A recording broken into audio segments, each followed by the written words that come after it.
Assalamualaikum warahmatullahi wabarakatuh. Perkenalkan, nama saya Nia Nur Hafizah, NIM 203307001 dari kelas 1C Program Studi Teknologi Informasi. Di sini saya akan menjelaskan proyek saya yang berjudul Sistem Informasi Objek Pariwisata di Kabupaten Ponorogo berbasis website. Dalam mata perkuliahan Desain dan Analisis Sistem. Yang pertama, Problem Statement. Untuk deskripsi proyeknya, Sistem Informasi Pariwisata Daerah Kabupaten Ponorogo berbasis website sangat diperlukan sebagai alat bantu dalam penyampaian informasi kawasan wisata dan budaya yang ada di Kabupaten Ponorogo kepada masyarakat yang ingin mengetahui daerah pariwisata. Website yang telah dibuat dapat diakses secara online pada alamat URL www.wisata-ponorogo.com. Di dalam website ini berisi tentang informasi-informasi mengenai suatu tempat pariwisata yang berupa deskripsi, foto, harga tiket, denah pariwisata, dan lokasi pariwisata. Proyek pengembangan sistem informasi objek pariwisata di Kabupaten Ponorogo berbasis website dikehendaki oleh Kepala Dinas Kebudayaan, Pariwisata, Pemuda, dan Olahraga Kabupaten Ponorogo. Proyek ini dikerjakan menggunakan metode berorientasi objek, Object-Oriented Methods. Keadaan current system. Yang pertama, proses pendataan tempat pariwisata. Saat ini informasi tentang pariwisata masih belum lengkap. Masih ada beberapa tempat pariwisata di belum diketahui pemerintah dan masyarakat. Yang kedua, proses pendataan deskripsi tempat wisata. Di website tertentu biasanya belum dicantumkan deskripsi, cerita atau legenda atau mitos atau sejarah tempat wisata tersebut, sehingga pengunjung tidak mengetahui asal-usul tempat pariwisata dan larangan-larangan yang ada. Yang ketiga, proses pendataan lokasi pariwisata di website. Kadang informasi tentang tempat pariwisata tidak ada petanya dalam website, dan biasanya hanya ada alamat daerah pariwisata tersebut, sehingga kita pembaca website harus membuka Google Maps untuk mengetahui lokasi akurat tempat pariwisata tersebut.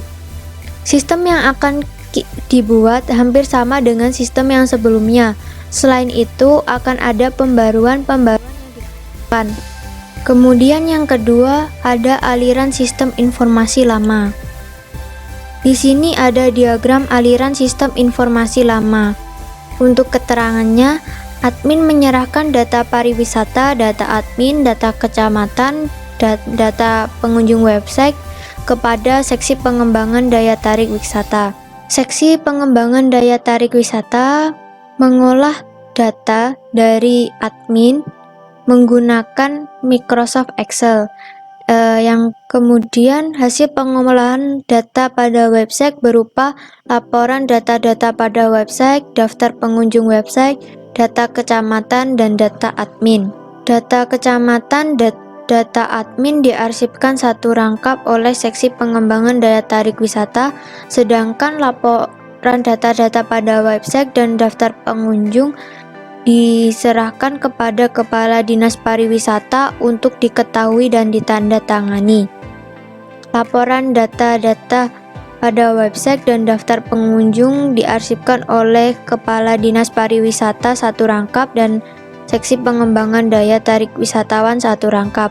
Sedangkan data-data cek diserahkan kepada admin untuk diarsipkan satu rangkap, diinputkan dan ditampilkan di laman website agar pengunjung website dapat memperoleh informasi. Yang ketiga, aliran sistem informasi baru. Terdapat diagram aliran sistem informasi baru. Sebenarnya sama saja seperti diagram aliran sistem yang lama. Yang membedakan adalah seksi pengembangan daya tarik wisatawan mengolah data pariwisata, data admin, data kecamatan, dan data pengunjung website yang diberikan oleh admin menggunakan sistem yang sudah terkomputerisasi. Artinya di sini Sistemnya sudah tidak manual seperti diagram aliran sistem lama, sudah berbeda. Diagram HIPPO. Di sini terdapat diagram HIPPO, Sistem Informasi Objek Pariwisata di Kabupaten Ponorogo berbasis web. Terdapat input, proses, dan output. Untuk inputnya ada data pariwisata, data admin, data kecamatan, dan data pengunjung website diinputkan, kemudian diproses, dan outputnya menghasilkan laporan data-data pada website dan daftar pengunjung website. Kemudian yang kelima, diagram konteks. Diagram konteks adalah sebuah diagram sederhana yang menggambarkan hubungan antara entiti luar masukan dan keluaran dari sistem. Diagram konteks direpresentasikan dengan lingkaran tunggal yang mewakili keseluruhan sistem. Dan ini diagram konteks dari sistem informasi yang saya buat berbasis website. Yang keenam adalah diagram DFD level 0, 1, 2, 3. Ini ada diagram DFD level 0. Lalu ada diagram DFD level 1. Diagram DFD level 1 yaitu proses penyerahan data. Di sini admin menyerahkan data pariwisata, data admin, data kecamatan, dan data pengunjung website kepada seksi pengembangan daya tarik wisata.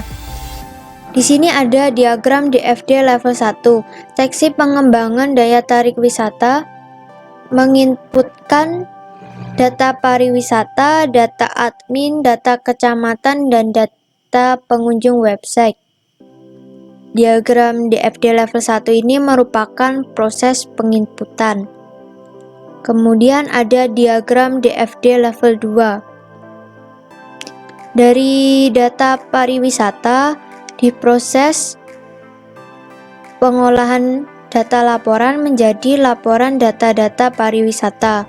Untuk data admin diproses pengolahan data laporan menjadi data admin. Data kecamatan diproses pengolahan data laporan menjadi data kecamatan.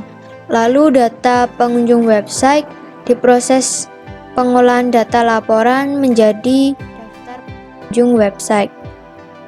Berarti diagram DFD level 2 ini adalah proses pengolahan data laporan. Lalu di sini terdapat diagram DFD level 3, yaitu proses output laporan data-data pada website, proses output data admin, proses output data kecamatan, dan proses output daftar pengunjung website diberikan kepada seksi pengembangan daya tarik wisata. Untuk proses output data pada website, proses output daftar pengunjung website diberikan kepada Kepala Dinas Pariwisata. Proses output laporan data-data pada website diberikan kepada admin dan juga diberikan kepada pengunjung website. Yang ketujuh adalah desain output. A. Desain tampilan output laporan pendataan tempat pariwisata Kabupaten Ponorogo. Di dalam tabel terdapat nomor, nama tempat pariwisata, kode tempat, tanggal, alamat, keterangan, dan deskripsi tempat. Lalu yang B, ada desain output daftar pengunjung website. Di dalam tabel desain output ini terdapat tanggal, nama, dan email. Kemudian C, desain output data admin. Di dalam tabel desain output data admin terdapat nomor, nama, jabatan, email, dan password. Lalu yang D, desain output data kecamatan di Kabupaten Ponorogo. Di dalam tabelnya terdapat nomor dan nama. Lalu yang ke-8, relasi tabel. Ini adalah gambar relasinya. Lalu untuk relasinya, satu admin dapat mengakses banyak pariwisata. Satu pengunjung website dapat mengakses banyak pariwisata.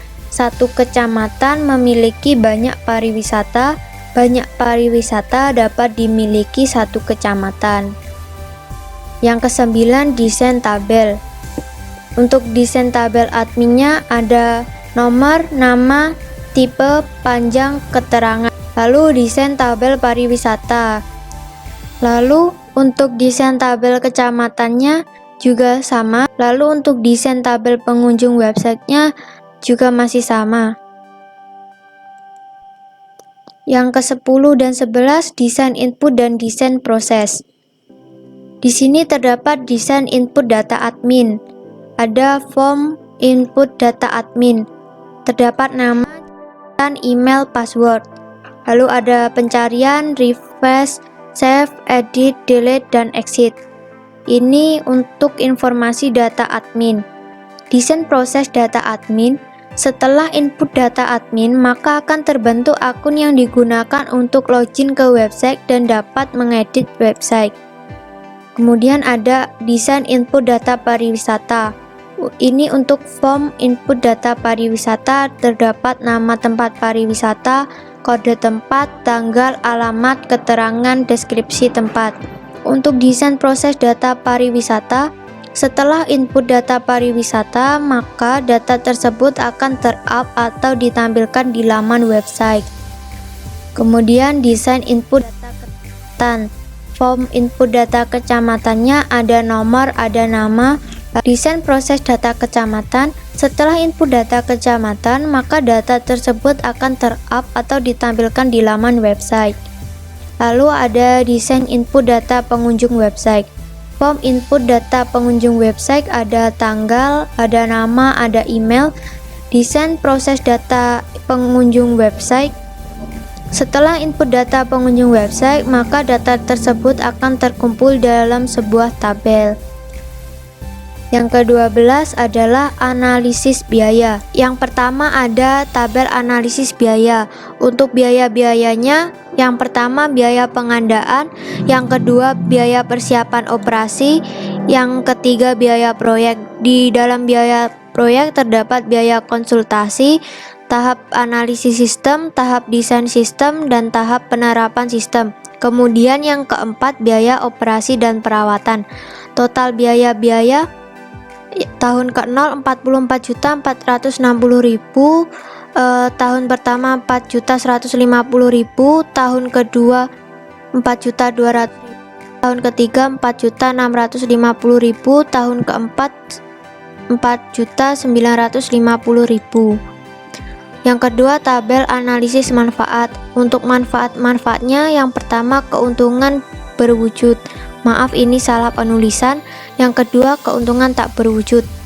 Total manfaat-manfaat untuk tahun 0 adalah 0.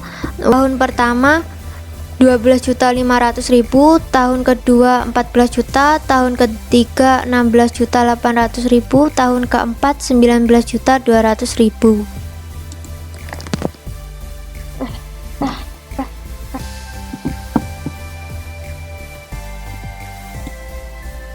Yang ketiga, perhitungan Return of Investment atau ROI.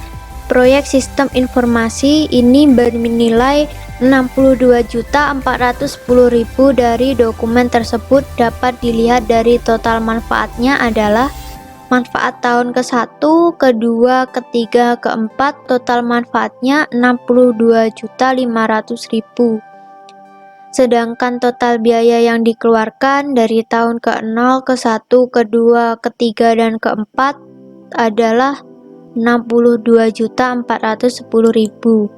Ini adalah perhitungan ROI-nya. Untuk rumusnya, ROI sama dengan total manfaat dikurangi total biaya dikali 100%.